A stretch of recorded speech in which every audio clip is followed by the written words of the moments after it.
Okay, kasama natin ang hero of the game ngayong gabi. Walang iba ang ating defending champion, defending coach nung nakaraang season. Eto, grabe ang pagkapanalo nila dito. Coach, ikaw ba talaga, anong adjustment yung ginawa mo? Siyempre, nung una, natalo kayo, nung game 1, wala ka.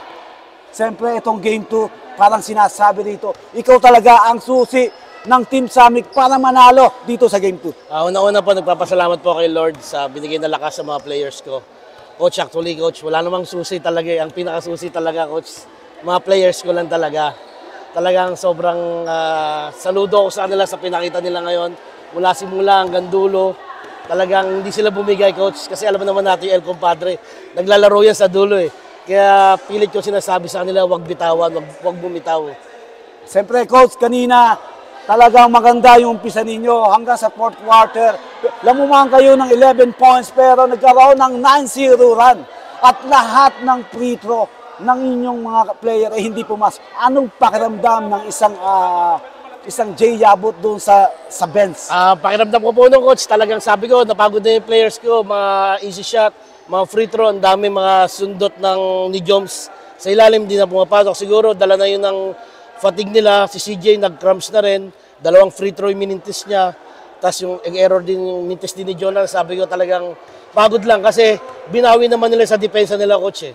So yun, talagang nag-balance lang, sumablay kami, pero naka-stop naman kami.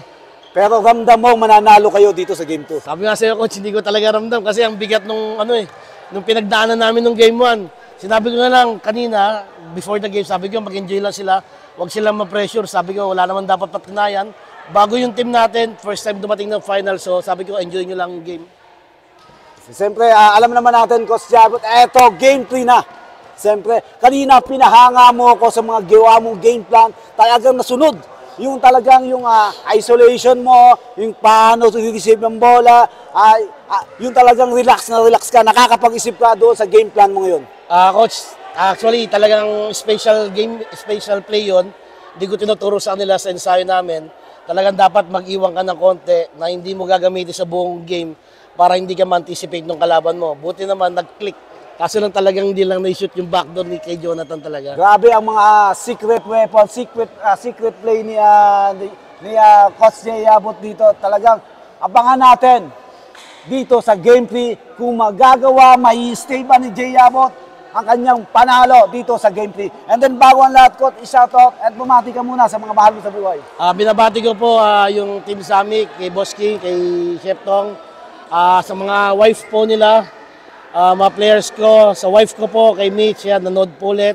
Sa mga anak ko, nanonood sa Pilipinas, sa special coach ko po na nasa Pinas.